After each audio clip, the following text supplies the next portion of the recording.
just saw it just sort of like, it jumped over the ladder. Like I watched it, it was a dog. No idea where it went. But then she texted me like 6:30 this morning and said, "Don't worry about the dog." It's over. I think what did they call it? Two, and I said, "Did you find it?" No. Yeah, but not a lot.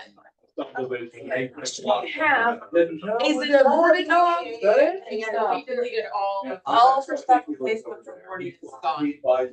I need to tell Michaela because Michaela and Colton were Dixie there, and I had already told my people they personally had two dogs right on the road since I've lived here, but I don't know about their boarding. I'm texting her right now.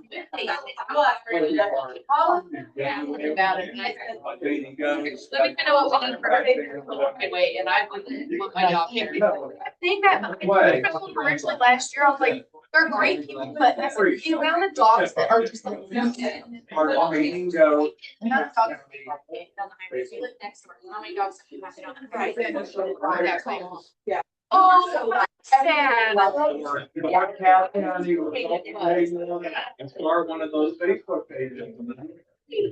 Feeding goats and some chickens, rats. And I mean, I know they're. Well, no, just for, people who have them. All out there. Like, what better you see than And I didn't even text her that they saw it, because I went up there like, It's like a new TV. So I'm like, okay, either ran around this way or that way, whatever. And we left this morning and Jake goes, well, there's not a splat on the road, like maybe they don't know. I didn't say anything, but I give them a lot. Didn't have a legal description. I didn't really need it to. I gotta make it wander around looking for a dog. Plus, we my clients. They've been cool, not saying that there hasn't been frustration, but they've been cool. If they understood, and the good thing is, you guys all there.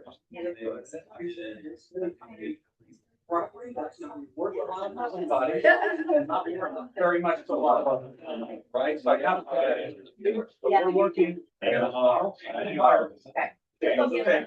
Then even like for a while, fire. The more people that much. But I want They want to take care of.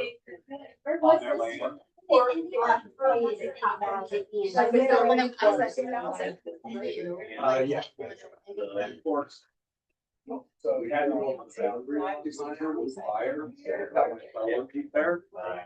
And then here today, some of them are. I wasn't sure I could find.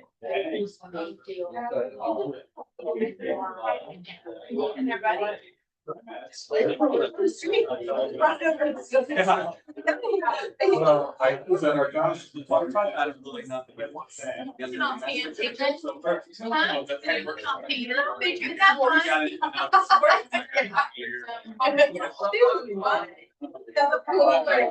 Not the pool.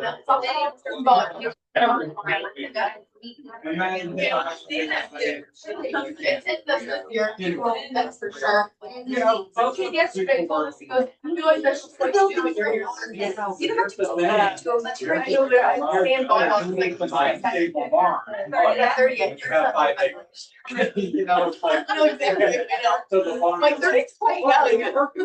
Yeah. I was like, all right, but you're like 18, 19. Yeah. I know. Yes. Do you want me to turn it back up? Yes, she does.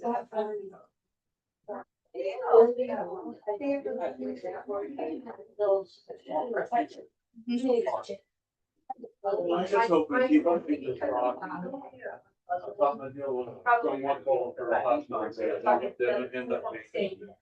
Yeah. I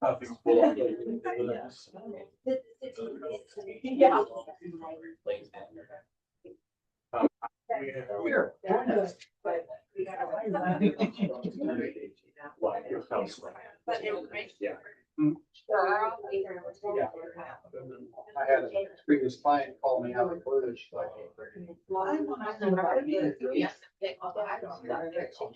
I'm like, surprised, right? yeah. Everybody asks. The 5 Street, the single lane house, but I don't know, you know, she's.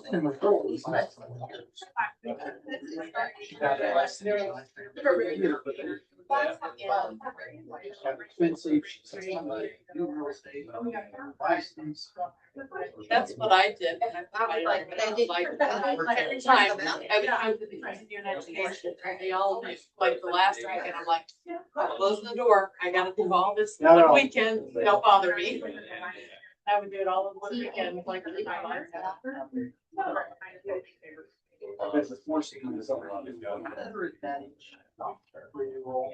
I do it ahead of time. I have it. But it's fun. I can't stay down. I can't get home in enough time to get the free bus. I have to, and then they told me, they're like, you're not sure. Nobody's like, I don't think that's it. I just can't trust it. You know, like wait till the end and once I'm gonna go in, and even then. Yeah. And it's. Don't. Right. I think it's an class. Yeah. Well, we're Really, done. really. As soon as we'll start again. Done. Because you, anything now, you can't make it out. Right. Whichever one, the fair housing. They're going for one. Yeah. Just.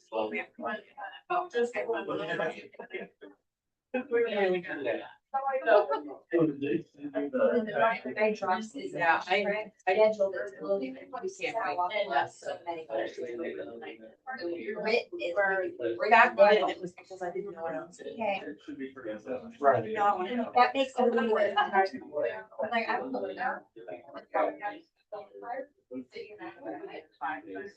And so. It's too hot.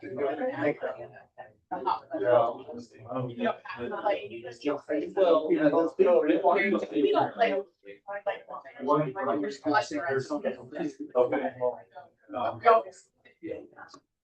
Your mouth matches your dress.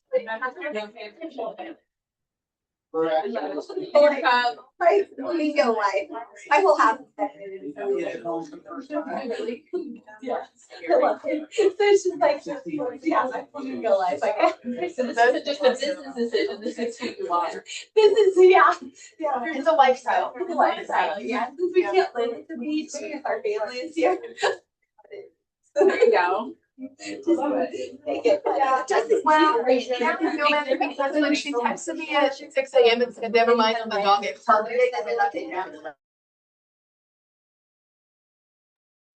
I never thought that, right? Well, and she did it very like. Yeah, thank you. I'm completely good night.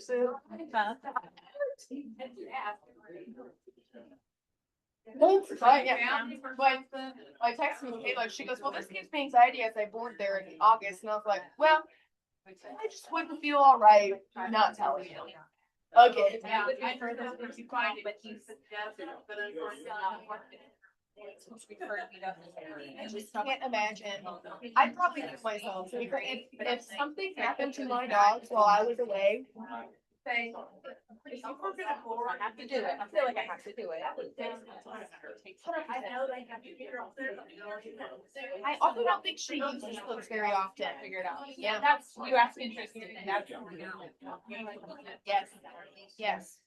I put Yeah. This whole one have done this.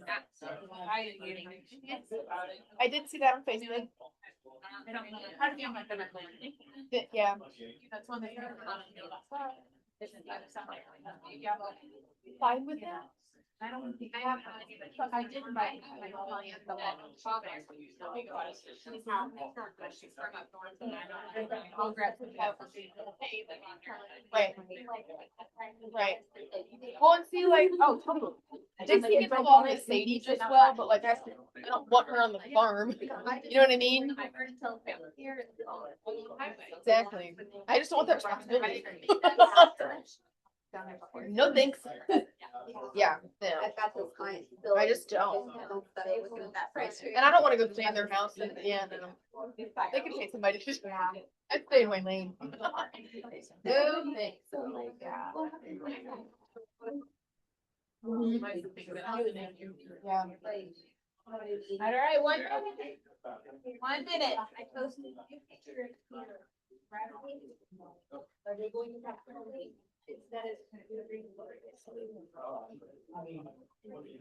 All right. Are we? Maybe not a blue drink in their middle.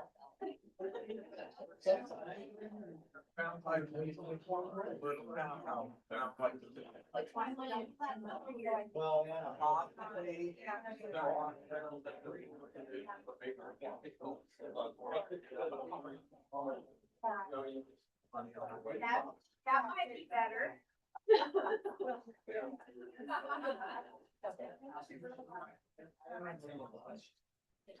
All right. Let's go ahead and get started. I've got 10:01 on my watch, and y'all are here.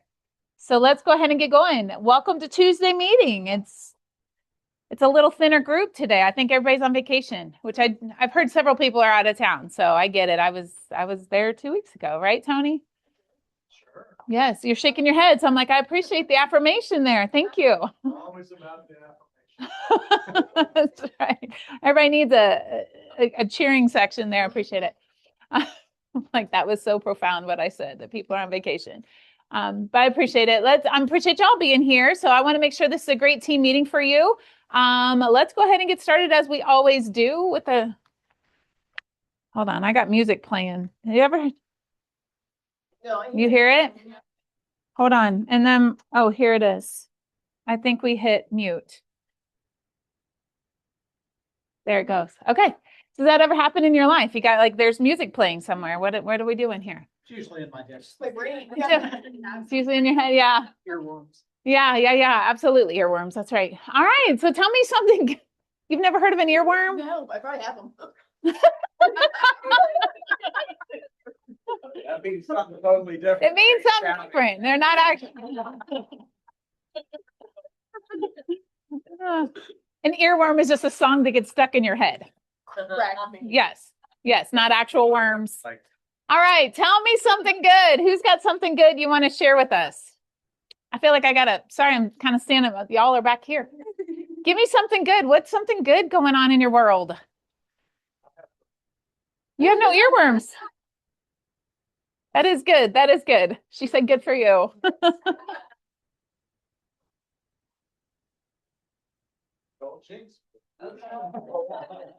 Day after tomorrow. All right. Just the opposite. When we put on market, have buyers in 3 days. Okay. Versus here. Well, did one listen to you and one didn't? Is that what it was? I have affirmations. Okay. Oh, totally. Well, we're excited for that. So we'll all celebrate with you on that one. Very good. What else? What else is good? Yes, Nanette. So last week I was begging you to come and show the Park Drive house that my seller had 2 buyers back out on her, really for no reason. And Julie Phillips came and stayed today. All right, Julie. Yay. Love that. Oh, that's great. I love that when a good thing comes together. We're like best friends now. Have you closed yet? All right. Great, solid, so. Awesome. Very good. All right. Anybody else? I've got a good one. I mean, maybe y'all can sympathize. I've been showing houses all over Shawnee and Parkville to the same people. That's what the 2 areas they wanted.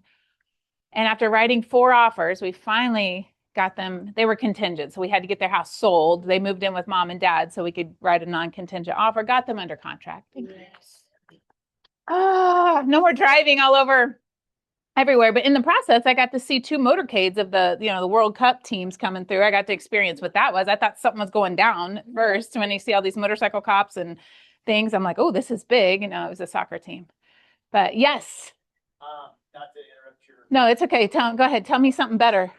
Last Wednesday, I got to drive to Colorado Uh-huh. with too many people in the vehicle and too much luggage and, stayed in Copper Mountain and my niece got married at the top of the mountain at 12,000 some odd feet elevation. Wow. Spectacular. I bet that sounds And, beautiful. you know, summer, I've only been to Colorado in the winter. Summer resort is cool. It's amazing, but something about it is so different. No air conditioning. Interesting. What? At all, the resort. Did you need it or Nothing. you just don't get it? Okay. During the day, it got 70, 75. At night, 40. So top of the mountain, super cold, but you have to take the gondola up and you're 12,000 feet in the air. I mean, pretty cool stuff. That's It's cool. not Missouri, and certainly not piece of shit Kansas. Well,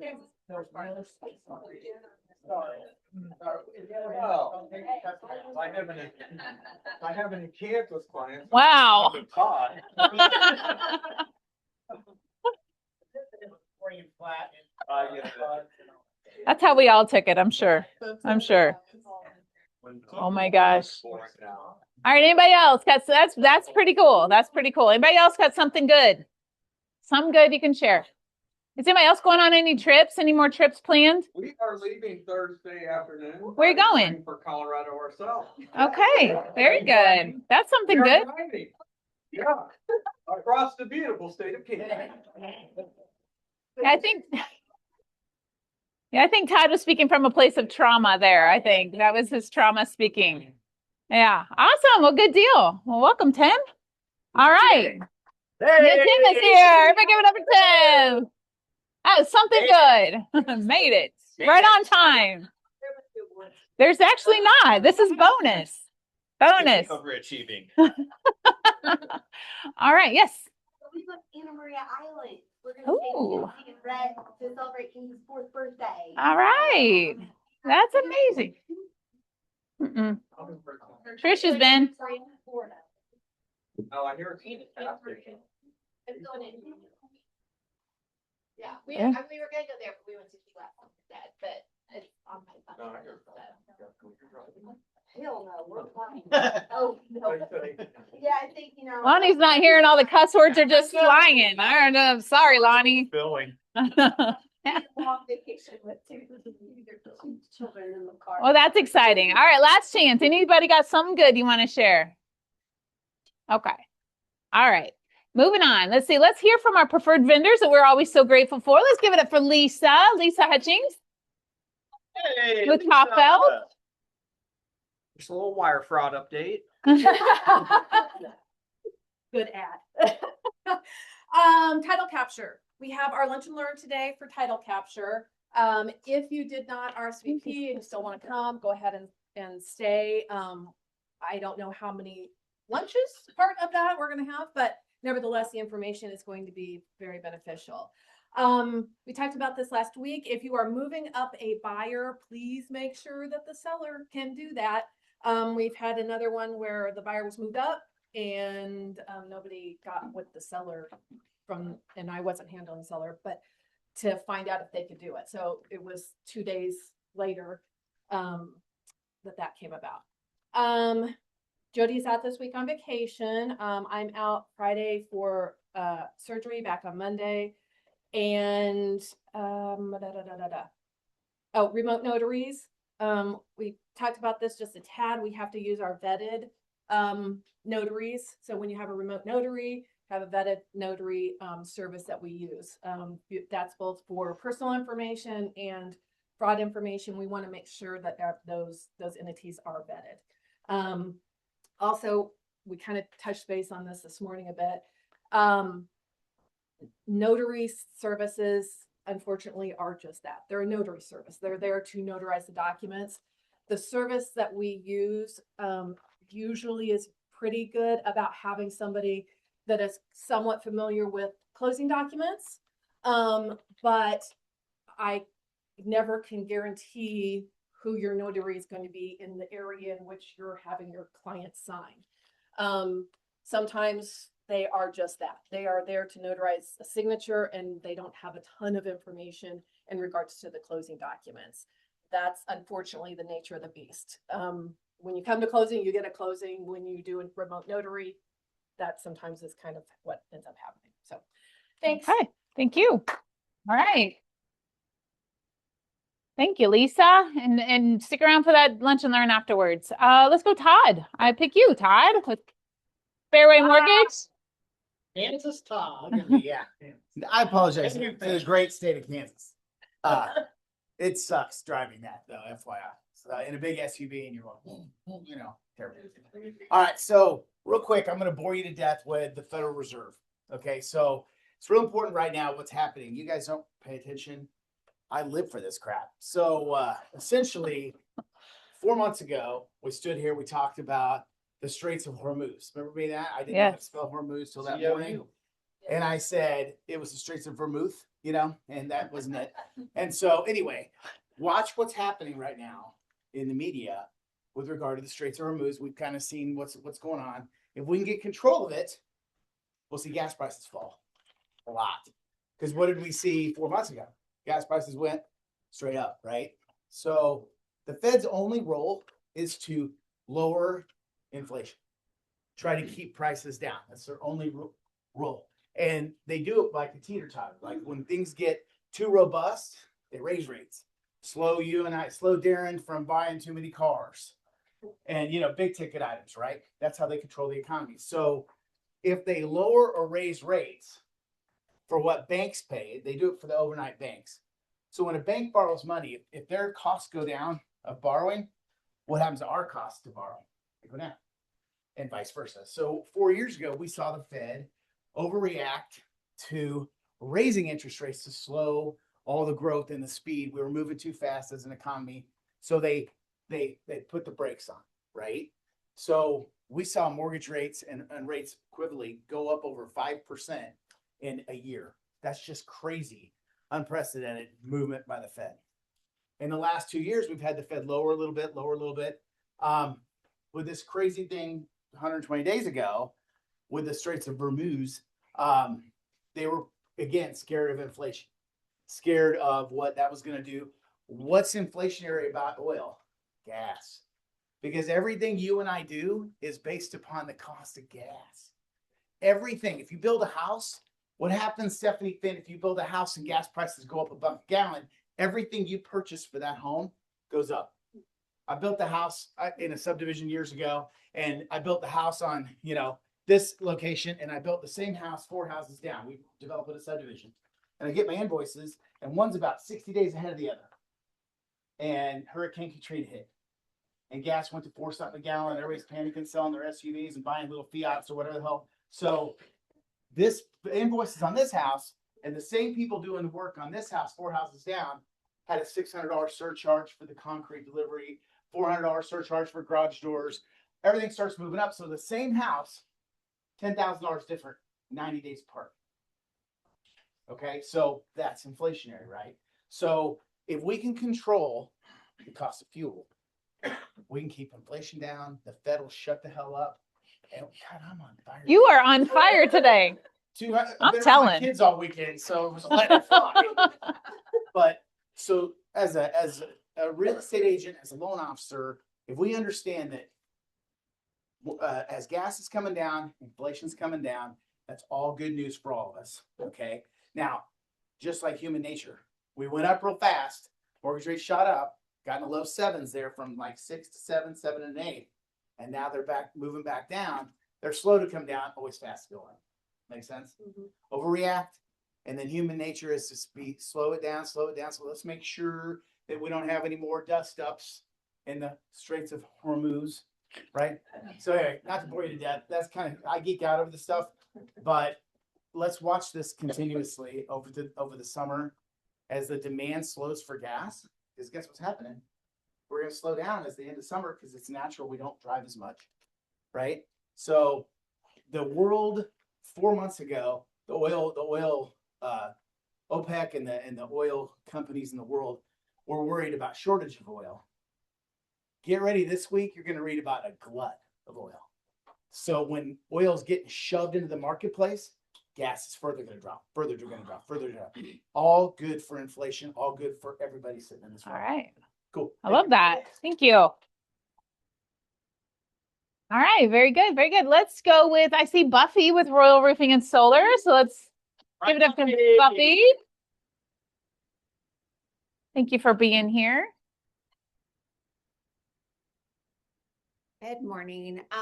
One thing opposite of Todd, unfortunately, we are seeing increases on our material and labor right now, just because of gas prices, fuel to make the materials and all that stuff has gone up. So we have not passed that on to our customers yet, but I do foresee it probably by the end of the summer. So if you have somebody that is on the edge of looking to replace their roof, I'd probably do it sooner rather than later. And it's not just our company, it's probably across the board. Our manufacturers are actually instilling about 2 increases a month right now. So just Ooh. a heads up. Yeah, not good. But if you have a roof that, I'd probably pull the trigger sooner rather than later. So. Okay, good to know. Heads up. Good. Yeah, good to know. Thank you. Thank you. And then do I have any other vendors here? I don't see, but I don't know if any of y'all see this magazine. If she were here, I would have bragged on her a little bit. But Rustalin is featured in the Real Producers as Apex Underground. Her and Jay. Hold on, there's a whole nice little article here about them. Let me find it because it's pretty cool. There they are. Look at them. So, yeah. So in the Kansas City Real Producers, yep, Apex is featured as one of their preferred vendors, and their story is there. If anybody wants to read the little article about them, it's pretty cool. So way to go, Rusty and Jay. Appreciate them and their sponsorship. I'm sure they're digging in the dirt somewhere this morning. All right, moving on here. We're doing okay on time. So who do we have that's got a listing you want us to know about, that you want to make sure we all know about your listing? Tony. I'm a few weeks on the one on British Drive in Lee Summit. We're down to $399. It's California split. I'm getting ready to leave town, going back to God's country for a week. Okay. If anybody wants to pull an open house over the next 2 weeks, have at it. I did one this last weekend, had 10 people come through, and then had a showing last night. Starting to get some pretty decent traction. So if anybody wants to pick that up, have at it. Is it vacant? It's vacant. Okay. Yep. Awesome. Okay. Very good. What else we got? Listings, Tom. 128 North Highland Drive, Lakeshore Meadows. A 3-bedroom, 2.5 bath, front to back split with an awesome deck, good backyard, good house. Good house. Not over the top, not nicked up like Lonnie explained one, but somewhere in between. Okay. Okay. Good to know. 340 on that one. Okay. Accordingly. Awesome. All right. What are the Sandy? And it just got brand new carpet. It's $369.9. 4-bedroom, 3-bath, 2-car garage, fenced yard, 2018 house. It's really pretty. Twin Oaks. Would you say 369.9? Yeah, it's in Peculiar. New carpet in Peculiar. Okay. Okay. All right. Bring your buyers. Good deal. Okay. Anybody else? Yep. Looking for something Raymore, Belton, maybe Peculiar, with a large lot or like an outbuilding to be built on it.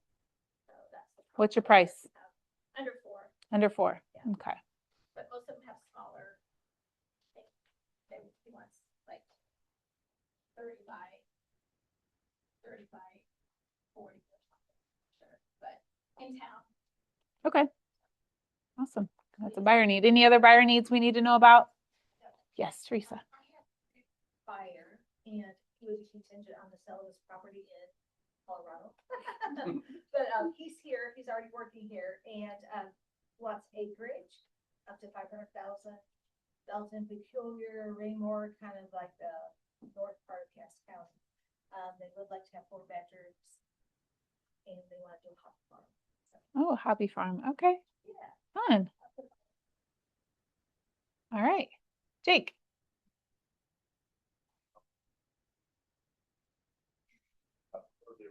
Walk out and 3-car garage, big for them, 659. Okay. Nice. All right. Saw that house in downtown Lee Summit as well. Shop 380. It's like a 130-year-old house. It's kind of cool. It's just a weird floor plan, but it's cute.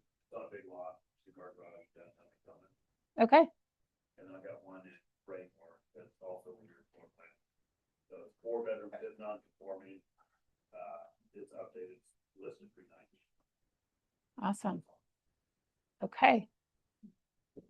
Not enough for 35. 40. All right. Well, if you got any other buyer needs, listings you want to tell us about, throw it in the Facebook group. Let's see. We do have some classes coming up on Mondays. We had one yesterday. Next Monday will be Ryan Finn with his Power Scripts. Now, that may not sound like, ooh, that's a cool class I need to be in. But have you ever been in a situation where you were like, ooh, I didn't handle that well. Those words didn't come out right.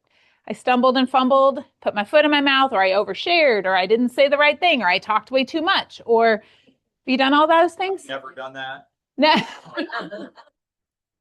I've done all those things. So it's when you get in those situations that you realize knowing what to say, when to say it, how to say it is very, very important. And so that's come next Monday to learn from Ryan. Ryan does geek out on scripts. Would you say that, Stephanie? Yeah. It's kind of his thing. It's out of everybody when I'm thinking, hey, because I hear this a lot going, I wish we had a script class. I wish we had a script class. Ryan's the guy that comes to mind for that. So be here next Monday. And we won't make it embarrassing. Well, Ryan's not here. I can't promise for him, but I want you to come. We want you. What's that? It'll be fine. It will be fine. We'll survive. Nobody has ever passed out or nothing from any of our classes. So, come anyway, learn what to say, learn how to say it. And then you won't stumble and fumble so much. Jake? Much the nice guy. I don't want to upset people. I can almost get nervous. I finish nervous to ask them things. And so I really like listening to Ryan. He's very green about it. You want to buy the house? Yes or no? It's almost the complete opposite of my nature. So I really like listening to him and mixing that with my style. Yeah. You guys are like me. He's really, really good. It's really good. Absolutely. Yes. Ryan and Steph are the buyer's agents for my house off of Mullen in Molenbeek. And it was so funny because Ryan, he was totally using his scripts and I was like, oh, that's a good one. That's a good one. I was like, yeah, I'm gonna hire you to sell my house. And I thought, that's even kill you. You just built that. But yeah, it was great. He was just on point and so complimentary and stuff. And of course they were yeah. What? They were legit compliments. Yeah. Oh yeah. Thank you. But yeah, he did such a good job with just communicating for his clients and yeah. So this is gonna be an awesome class. It is going to be an awesome class because here's the thing: if we don't know what to say and when to say it, and our client or the other agent or fill in the blank runs over you in a conversation, have you ever felt like that? That's what we call being outscripted. You got outscripted right there because you didn't know what to say, when to say it, how to say it.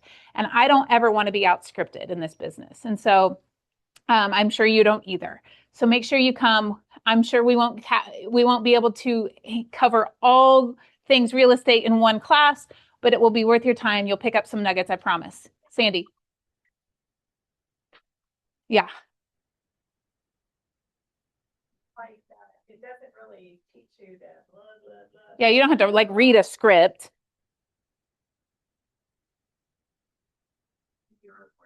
And I'm glad you brought that up because the word script has maybe a negative connotation to it. They've actually kind of got rid of it. And we've used the word framework. We've used the word conversations, whatever it is. It's knowing what to say in the situation. That's super important. And it's powerful. In your power scripts, yeah. All right, so that is next Monday. Please put that on your calendar to be here at 10 o'clock. All right, Stephanie, do you want to talk about this or just want to? All right, come on up. Because you're the one that knows. Stephanie.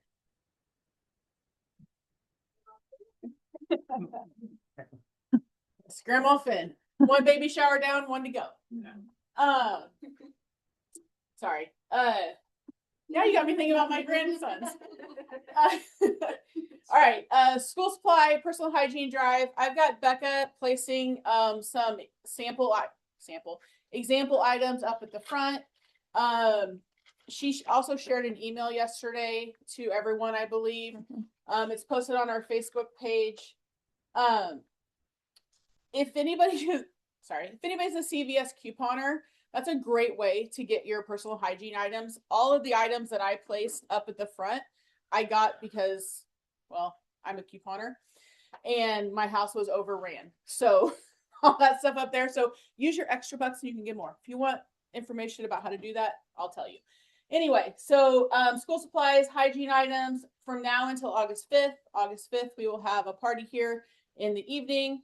Raypeck and Belton students will benefit from it, and a great way to talk to your database as well. Reach out to them. Questions? Stacey? Where's the personal hygiene stuff though? Who's that for? Is that for the students as well? Yes. Because both school districts have like a closet that they can go and the students can get shampoo, conditioner, and all that stuff from. You guys would be surprised at how many students don't have access to a stick of deodorant or shampoo. And they don't want to go to school because they don't want to be smelly. They don't want to get made fun of. It really is a problem, but nobody talks about it. So I love that we're doing this for them. Yes, they need crayons and scissors and all that stuff. And the hygiene stuff is so important. So, and think about too, I mean, all deodorant is great, but if you get spray deodorant, especially as a former 4th grade teacher, I would keep that in my closet for my boys, because they tend to smell in 4th grade. A lot. After recess. After recess, it's horrible. Like, go to the bathroom. Yep. That also, yes. That's legit. Help our teachers out. All right, so feel free to share this to all your clients. This is a free touch to your database. If you want to put your own Venmo on there to collect the cash that you can go buy this stuff, however you want to do it, just know that it's out there and it's a worthy cause. All of this will be staying right here in our community. So I appreciate the Care and Culture Committee for leading that up. Tomorrow, we have the RE Profit one more time. This is an afternoon class. So if you haven't been able to make it to one of our other 2 classes on RE Profit, that is the new program that we've subscribed to help our agents get their financials in order. That will be here in the Market Center tomorrow at 3 p.m. Bring your laptop and your bank account login. Try to figure out the bank account login today. Don't be here tomorrow going, what was my password? I mean, I know it might happen, but see if you can figure out, make sure you can log into your bank online today so that you can bring your logins for tomorrow. This will probably be our last in-person class. However, RE Profit is fabulous with their support. You can always call them and they will set up a one-on-one Zoom call and get you onboarded that way. So this is not going away. This will be here for a while. So let's get our agents using it. And it's working. So that's tomorrow. Next week, I can't believe we've been talking about this class for a while. Here it is next week. Our last CE class. It is free. If you want to come and learn about termites and what other pests they got out there, or if you just want the free, you don't care what it's about, just come for the 3 hours. Do that. Sign up. You have to sign up on the QR code here because that goes to Michael. It doesn't go to us. Please get signed up. It's from 10 to 1 next Friday, not this week, but next week. All right. What else we got? Ooh, fun stuff. Anybody like fun stuff? All right, let's do some fun stuff. I got some questions for you. This is just, have you ever played that Never Have I Ever game or Have You Ever game, something like that? That's basically what it is. All right, I came up with some questions and I want us to be honest about our time in real estate. And you'll get the hang of it here real quick. I was going to have you stand, but I'll just let you raise your hand as long as you participate. Here's the first question. Have you ever locked yourself out of a house on a showing? Have you ever done that? Was it on the back deck with no stairs and you couldn't get down? Yep, sure was. Did you learn to keep the key in your pocket from then on out? Yep. Just heard that one time. Anybody? Keep your phone on you too. Yep. Don't leave that on the kitchen counter. Right? Anybody else? Okay. How about this one? Have you ever showed the wrong house? Have you ever done that? I almost did. I mean, because you see, sometimes they don't, there's not a sign in the yard, right? And you wonder if you're at the wrong house. I haven't really officially shown the wrong house, but I didn't know if anybody else did. Anybody? Camille accidentally, her client showed up to my client's house and it wasn't on the market yet. They got. Yes, she was supposed to be going to mine. Hilarious. So there we go. As far as Camille. Weirder things have happened, I'm sure, but that's all right. That's cool. So not too many people showing the wrong house. That's good. Darren, are you taking note here? Are you watching this? Yeah. All right. Have you ever couldn't get the lockbox to open? Yep. Yep. Of course. It's always a new client. You're like, I promise I know how to do this, right? I've done this before. Yep. All right, a walkthrough. Yeah. Yeah. And there's lots of, yep. And you act like you want to convince your client. It's always while they're standing right there and you're like, I promise I know how to do this. Ew. Oh my gosh. All right. How about this one? Have you ever taken a tumble while showing a house or a property? Have you ever fallen? Just me and you? It's not hysterical. Not hysterical. Yeah, that was, and nobody else. Okay, nobody else wants to admit. It's happened. All right. Have you ever walked in on somebody sleeping or showering while showing a house? Yep. Look at all the hands. Yep. Showering. Yep. Going to the bathroom. Oh. Yep. How about the sleeping one? You open the door and they're like, oh, and they're like, we gotta go. We gotta go. Right? Is that what you do? At least that's what I did. Look at the rest of the house. You're going to look at the rest of the house before you leave. I'm not. I'm leaving. I'm leaving. Okay. So that's happened. How about this? Have you ever set off the house alarm and you couldn't get it off? Yep. And Yep. had the cops show up? And had the cops show up. I should have added that. I set off one. It was downtown Kansas City. And I was like, that neighbor needs to turn off their alarm. I didn't even know it was our alarm. I didn't know. Well, it was actually, it was a switch on the wall, which I'd never seen that. It was like a security thing in the master bedroom. And I'm, of course, flipping all the switches going, I don't know what this one does.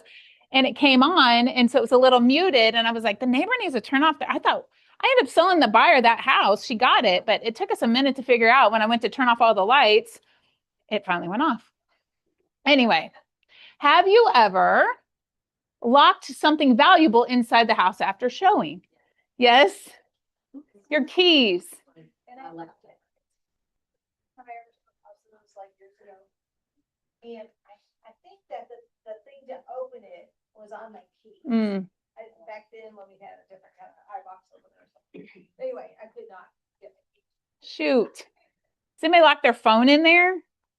I had Sandy? an agent at my listing a couple of weeks ago called me from her daughter's phone because she left her phone on the kitchen counter. Couldn't get back in to go get it. Yeah. Oh, Oh gosh. We learn from these things, right? You do it one time, you'll learn. All right. Do I have another one? Yes. Have you ever got completely lost while driving to a rural property? And then your GPS goes down and you can't get it back? Yes. Yes. They're like, oh, that's Billy Bob's house. They're trying to sell. Follow us. That sounds like Cass County. I love it. Well, it's just those times. And usually it's like a newer buyer or something. You're like, okay, they're following me. My map is buffering. Oh my gosh, what are we going to do? So you powwow on the side of the road and go, does your map work? I'll follow you. Right? I think that's the last one. Yes. All right, Darren. Darren's bringing the heat today. So let's give it up for Darren. Have you ever made it home with the property key in your pocket? Oh, I should have put that. Oh, yes. Shoot. Have you ever locked yourself out of the office and had to go to Darren's to borrow his key? Luckily, I'm close. Who wants to get sued? No hands. No hands. To make Lonnie happy and to make me happy, let's not get sued. what I looked up was just a few things that are kind of common that we get sued about. Oh, first, can I introduce my guest? Yes, please, please.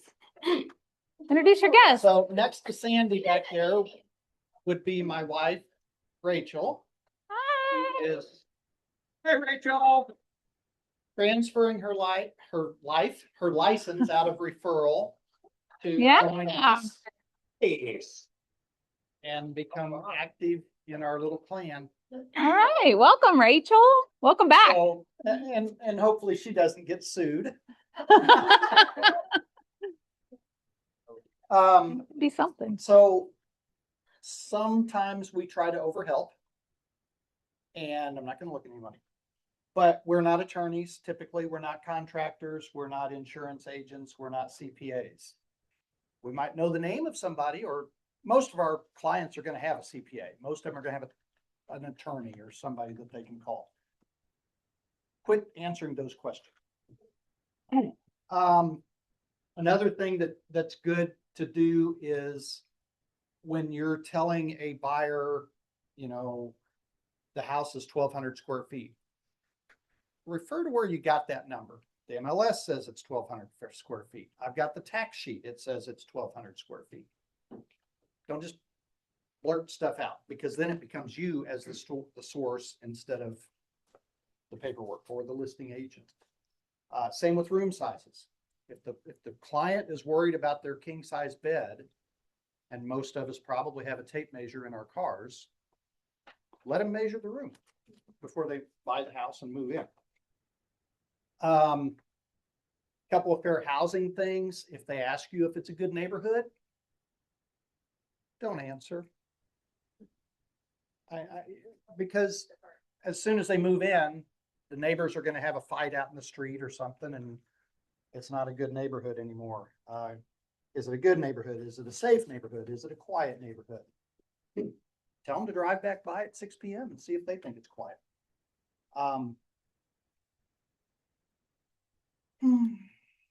Most E&O claims don't come from dishonest agents. They come from good agents trying to be over helpful. When you're trying to fix something, are you not only fixing it, but are you opening yourself to liability? Mm-hmm. And then study that. There's going to be a test. Occupancy before or after closing. I do not like it from an E&O standpoint and an insurance standpoint, but if you have to do it, there are mandatory forms for occupancy after closing by the seller, occupancy by the buyer before closing. The buyer that wants to store stuff in the garage 2 days before closing. What if they trip? What if the garage door falls on them? What if? What if there's something in the box that lights the house on fire? Be sure to read these and know what they say. Make sure your client, if you have the seller, knows what it says and knows the risks of being nice to that buyer. It's a good thing not to do if you don't have to do it. The contract states, if we don't add that addendum to it, the contract states buyer must not occupy the property or place personal property in or on it prior to completion of the closing and disbursement or availability of seller's proceeds.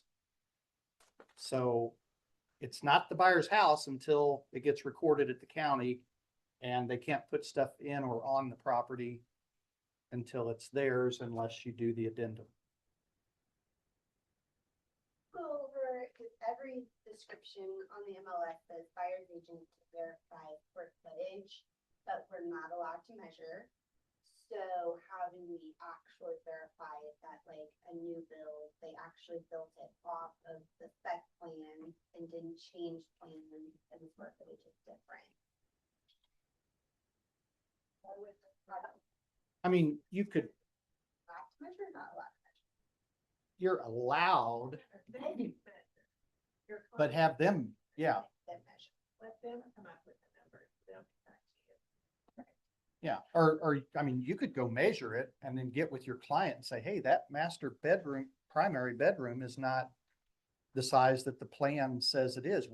Let's go look at this and give them the tape, or at least give them the smart, you take the dumb end of the tape, give them the smart end.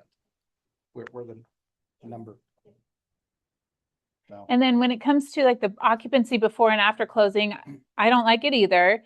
I've had it happen a couple times, but I always ask them to check with their insurance company, because a lot of times you have to be owner occupied for the insurance company to cover it. So that might be, sometimes that's our answer right there. And they say, nope, your house won't be covered if you're not in it or whatever. What this says is that the seller will get will obtain a dwelling fire policy, which is not a homeowner's policy. It's higher risk. And then that the buyer, you got to tell your buyer that their stuff in that garage is not covered if the seller's house burns down. Mm-hmm. They have to get renter's insurance. So the whole thing, time, when they find out that they really need to talk to their insurance people, they'll be like, nah, that's not a good deal. I don't want to have to go through that hassle. Cost me money. The days of everyone just being nice and getting along, unfortunately, is that's gone. true. As soon as something goes haywire with, possession before or after or anything like that. What if the buyer moves in a week before closing because the seller was nice and the furnace goes out? Whose furnace is it?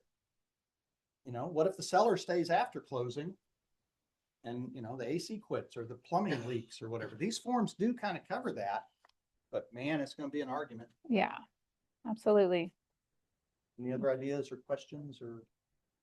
Joel does. Hey. Things that I thought of when you said that, from a title standpoint, get a lot of calls from agents preferably, for things that are in probate, divorce, estate sales, and the what ifs related to title, heirs, those kind of things. A lot of times we'll have a candid conversation with you, but we'll probably also say that information won't come from us or you. We default to their attorney associated with that transaction, especially if things are in the air. Because we also, if they call us, husband calls us to talk about the transaction, who's in the middle of divorce with wife and those kind of things, we're always going to default to the attorney as well, for those same reasons that you guys are talking about. And then the other part I thought when you said, hey, if that buyer moves into the house early, a week early, and then they do something and Todd can't complete that loan because they lost their job within that 10 days they moved in, then now you've got somebody in the house who can't qualify to buy the house. And might not want to move out. Shoot. You have a buyer who's going to a house that those people are out of the house. Because once you close, I had the police call me before. And we were just there to go get our house. And they said, we're not done yet. And they called the police on me. And the police came and said, you need to leave. You're no longer a party to the contract. They can't get their house. So make sure, this was a long time ago then. They always make sure that people have gotten out. Yeah, anything can happen. It's true. Thank you for keeping us out of trouble, or at least trying. Thanks, Darren. Thank you, Darren. All right, I got a few things for us today. Lonnie is still in Colorado, getting a couple extra days to refresh and recharge. He'll be back in the office tomorrow morning. So I've got a few things for you. This was based on I really enjoyed this. I don't know about you, but learning what to say, when to say it, how to say it, that's more of a skill than maybe some of us want to admit. A lot of us, we wing it. We are flying by the seat of our pants. And a lot of times that works for us. You guys are charismatic people, you're people. And so it works. But I want us to get a little more clear because I think it could be costing us clients. So I want to show you that communicating, and I'm going to read off of here because I like the visuals, but communicating a story that your clients want to be a part of, because people don't buy the best agent out there. They buy the agent that makes them feel seen and understood.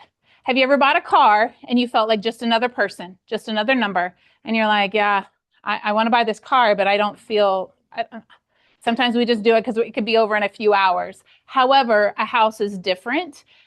People want to feel seen and understood. And so this is based on StoryBrand, which is a book by Don Miller. He has a book called Building a Story Brand. And then he even has Building a Story Brand 2.0. But this, in any story, and I don't know why it's all cut off, but whatever. In every good story, and you learn this in English class back in elementary school, there's a character. Character has a problem.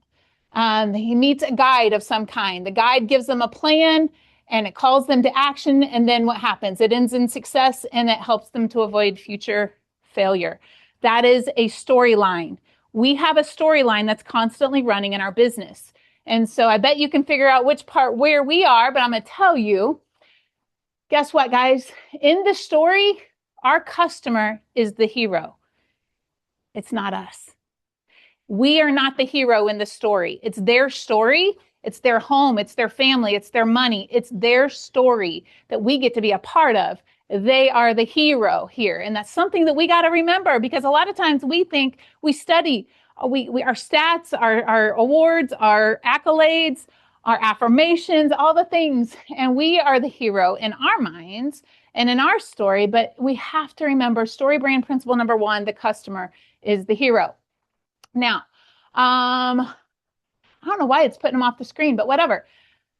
I found this, and if you read this came from an actual agent, and thank goodness the name has been covered.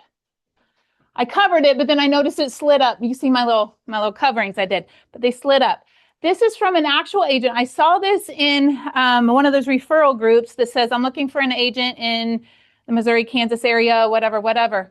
And this person posts this. Now, this is a long post. Like I had to cut it in 2 to get it on one screen. This is this person's resume, I guess, this agent. And quite impressive, right? It's pretty great. But let me ask you this. Let me pause for a second. Let me pause that. Let's pretend that, let me actually even go back a page because I should have done this earlier. I've got 2 bottles of water, or maybe, I don't know, they have different labels on them. Tim, have you ever been playing softball, hot, sweaty, or maybe hiking or biking out in the heat for hours, get really, really thirsty, or maybe digging ditches or working in the yard or something, like really, really thirsty, really hot, and you want a bottle of water, and you come across these 2. What does that one say? Drinking water. What does that one say? Hydration optimized solution, engineered through advanced molecular distribution technology. Okay, so you're hot and sweaty. You're hot and sweaty. It's a softball tournament all day long, and you're like, here, which one do you want? Are you going to grab the drinking water, or are you going to grab the hydration optimization solution engineered through advanced molecular distribution technology? Which one do you want? Grab. You don't care? Yeah. Which one are you grabbing? I was gonna say drinking water because the other one kind of scares me. We understand drinking water, don't we? That's all we need, right?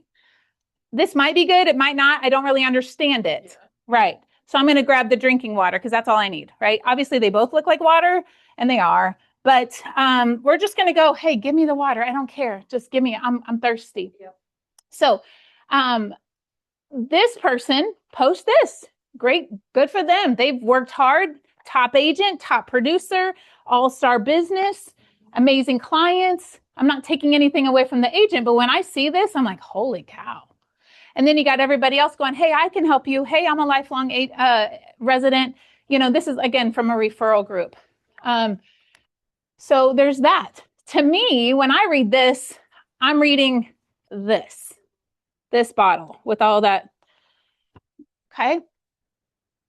But here, so when we come up with our client has a problem. When they reach out to you, it's because they have a problem. They need to buy a house. They need to sell a house. There is a problem in their world that they need help with. So if they hit your phone in any way, they have a problem. They need someone to guide them. Now, this is what your clients may look like when you meet with them. They look so happy. They're so excited. They get to buy a house or they get to sell a house. Usually this is who we meet. And you think this is who you start talking to because you get excited. Ooh, I'd love that. I could use another sale. I could use another client in my world.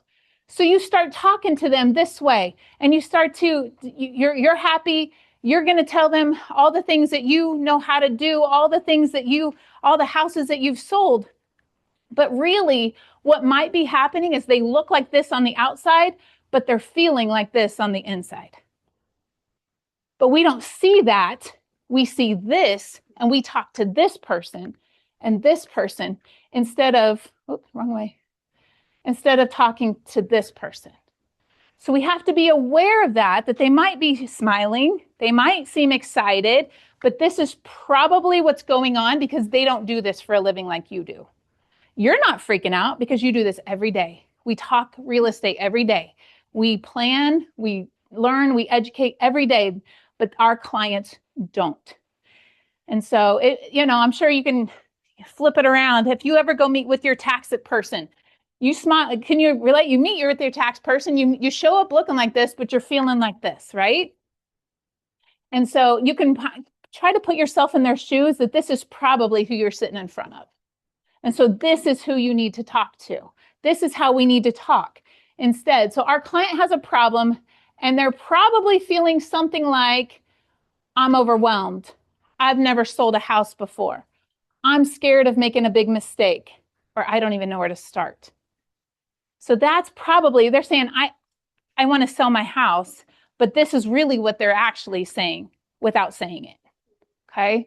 So I want us to be thinking about that. It's going to change the way we look at our clients the next time you run into somebody. So our client has a problem. Let's see. Oh, I'm going the wrong way. So there's 3 levels of problems. That external problem, when they say, that's what they say to us. I need to sell my house, or I want to talk about selling my house. But their internal problem is, I'm afraid I'll leave money on the table. Now, they're not going to say that. They might say that, but it doesn't come out right away. But I would bet every seller is probably afraid of leaving money on the table. Or I won't get too far ahead of myself. But the real philosophical problem here is that selling a house shouldn't feel overwhelming. But it does. And that's partly on us because we're over here sharing our accolades and sharing all the things and all the things. And they're like, okay, but I'm afraid. They're not going to tell you that. Sometimes you have to read it on their face. Sometimes you have to watch them hesitate. Sometimes you have to like hone in on what they're not saying or what their face is saying, or when they go quiet on you, or they whisper to their spouse, or, there's more going on there. So what's your client's biggest internal fear? Because there are fears. There could be, this is just some of them, okay? And maybe you guys can come up with some more. Help me maybe even brainstorm a few more. They're afraid of overpaying for their house. Afraid of missing out. It could be missing out on the interest rates, missing out on a great house, missing out on the market. Fear of getting stuck. Fear of being judged. Fear of failing their family. And fear it's not the right time. Are there any other fears you guys can think of that people might have? There's probably lots of them. Fear of change. Fear of leaving what you know for the unknown. That is so true. It's scary to pull up roots, pack up your stuff and all your kids and all the things and the place where your memories are and moving, even if it's a good situation, right? That's scary. They're afraid. Now, again, they're smiling. We think they're good because they know we're people, we're humans. We know how to adapt, but they're afraid. Yeah. Feeling unprepared because they haven't done this before. Maybe they've only done it once or twice. Again, they don't study this stuff like we do.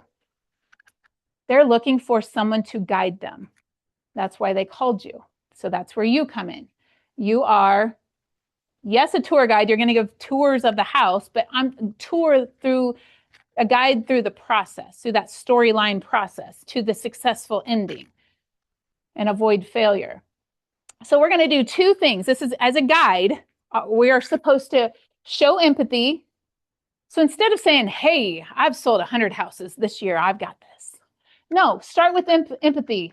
Hey, I know moving can feel overwhelming.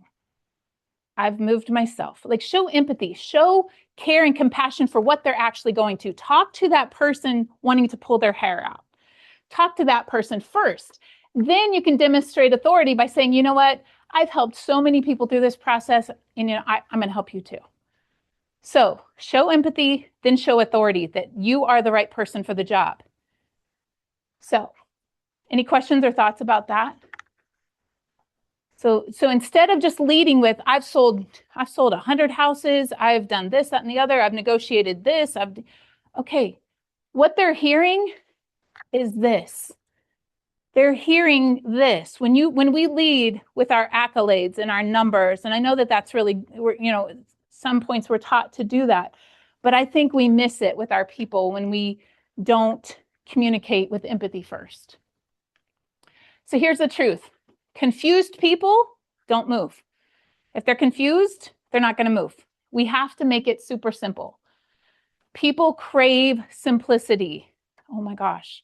Has anybody bought a car lately? I mean, buying a car is not too bad, but figured your taxes or wealth planning or what's that? We have to make it super simple for them. Every agent should have a simple plan, and you should be able to communicate that simple plan effectively. We have to make it simple. And I don't know about you, when I'm thinking this through, I'm like, sweet, I actually like this because simple, I can do simple. I like simple. I don't want to communicate with an 80-page selling packet. That's too much. Or even a 20-page listing packet. Maybe that's too much. I don't know, just something to think about.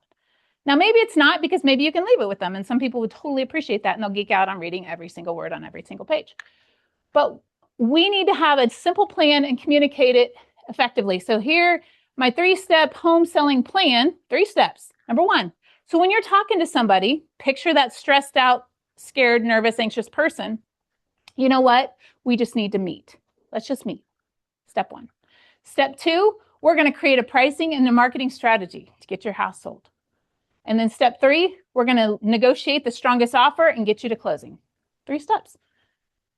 If you tell somebody that, they're going to go, oh, I can do that. I can do that. That's simple enough. Instead of telling them all about oh, I won't get there. People remember simple.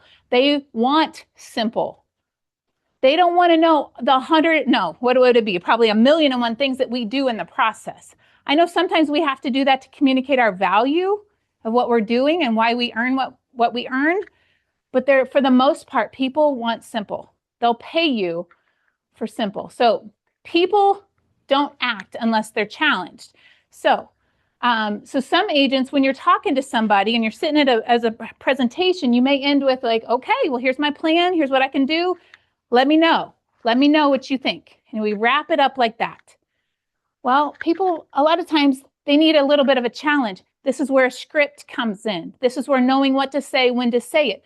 When you're wrapping up a conversation, an appointment, instead of saying, well, just let me know, follow up with, hey, let's schedule a 20-minute consultation or 30-minute, whatever time yours is. Come on in here and let's talk this through. That's a challenge to them. Hey, I'll send you that home valuation today. Would Tuesday or Wednesday work better? Actually, this middle one's more on us instead. That doesn't challenge them, but would Tuesday or Wednesday work better for you? That's a challenge. And I guess they could still say no, but for the most part, that's going to get you a much better response than just let me know what y'all decide to do. Sandy?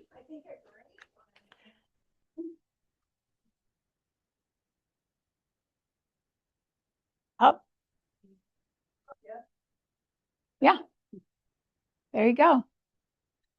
So this right here, and wrapping it up with like, you know what, our next step, let's meet for a consultation. Let's have you come into the office, or let me come over to your house. Guide them. Don't let them run the transaction, right? Crystal, your eyes is lit up. You're living that. Okay, that's a little tough. So if we don't guide them, guess who? They guide us. Has anybody done that where you've let the client kind of lead and you're like, well, yeah, I think we've all done that. And we got to learn that we are the guide. We are the expert. They don't know. We have to show them, make it simple, and we can make if we make it clear, sorry, I don't like this, we make it clear, specific, and easy. That's what people want, especially during a big life change like a move. If you will do that for them, they will love you forever and refer all their friends and family to you. When you help them in their time of need, they're going to remember you and you're going to make all the difference in their life. So people buy transformation. They don't buy services. So don't sell your photographer and your marketing skills and all the open houses you're going to hold for them, how great you are at writing contracts and all the negotiating skills and wins you've had. A lot of times this is what we're selling. We lead with that. But again, people are going, okay, what does that mean to me? What does that mean to me? Instead, sell them peace, sell them confidence, tell them you're going to get them more money and show them how. Sell less stress and a smooth move process. That's what people buy. That's what people are looking for. Because anybody can do this. Anybody can do this. But if we will switch, this is what I was talking about yesterday about telling a better story. We've got to be the guide. This is what people are looking for. They want the drinking water. They want the simplicity. Just get me there for the most part. So ask yourself, what does success look like for your client 6 months after closing? It's not just getting them to the closing table. Will they have peace of mind in 6 months? Will they have not regretted their decision in 6 months from now? Be thinking ahead for them. Because when you are able to do that and you're able to show them that that's what you can do and that you're looking out for their best interest, that's what they're looking for. That's why they're hiring us. Any thoughts about any of that? It's all right? So it's about a lot of times when we put our marketing out there, and this hopefully is helpful to somebody, because sometimes, especially newer agents or people who don't have years and years in the business, you may say, well, how can I compete with that one agent who's been doing this forever, sold 2 million houses already, and all the things. But guess what? When I read that, I'm like, wow, I don't even know if I belong in the same room as that person, kind of thing. It almost can be, it's intimidating. Right. And it's like, well, I just have a little house over here, or I just have my budget's not so big, or whatever it is. That might actually push people away. But if you can sell what I just showed you there, that last page, if you can sell this, that's what people are looking for. And this is across all price points, from low price points and first-time home buyers all the way up to people with a lot of money. And now people who do more business may feel a little more comfortable, but they want less stress. They want smooth. They want painless, if possible. And so when you're marketing yourself, sell that. Sell the drinking water. You don't have to hype it up and put a whole bunch of extra words in it. Right? So it changes. It's telling a better story about what we actually do.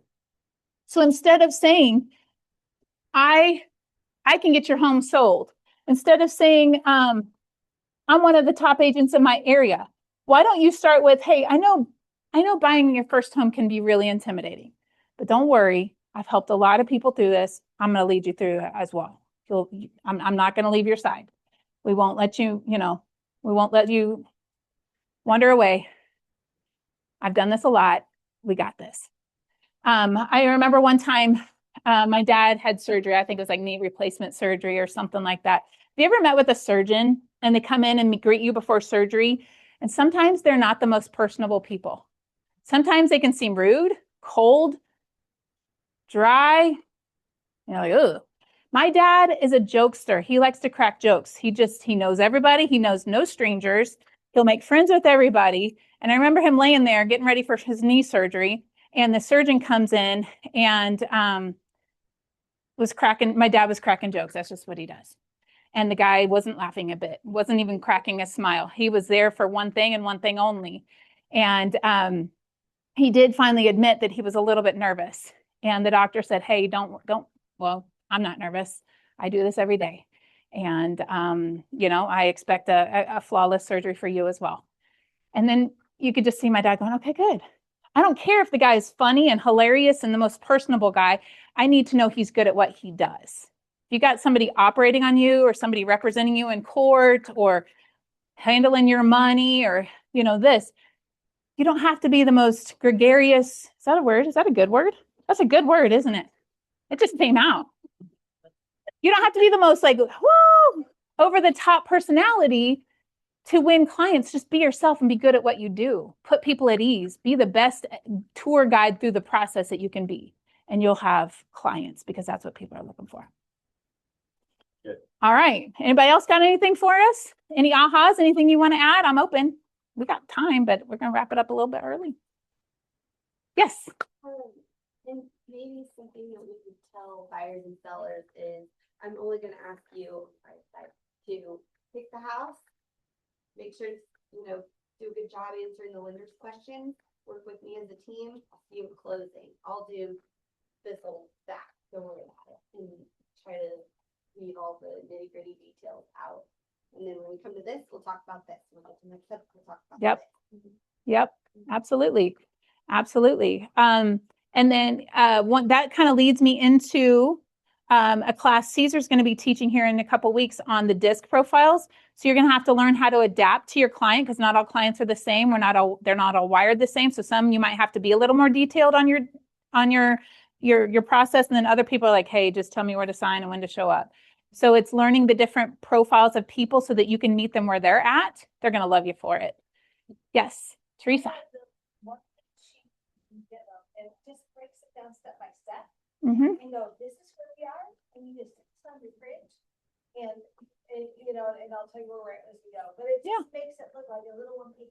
Yeah, that's what we want, right? That's what people want. That's what I want. I don't want to know how to do all my taxes. I don't want to know all that. But I want the person that does know all of that to be my guy or my girl or whoever is going to do that for me. And I'm not going to sit and meddle and nitpick and get all in their business. I'm going to trust, right, that what they're doing is in my best interest and they're telling me and they're leading me correctly. And so that's what your clients are looking for you to do as well. Okay. Well, that's all I have for you today. A great team meeting. Thank you for being here.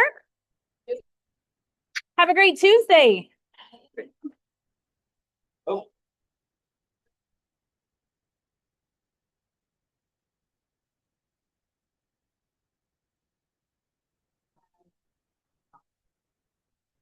Sure.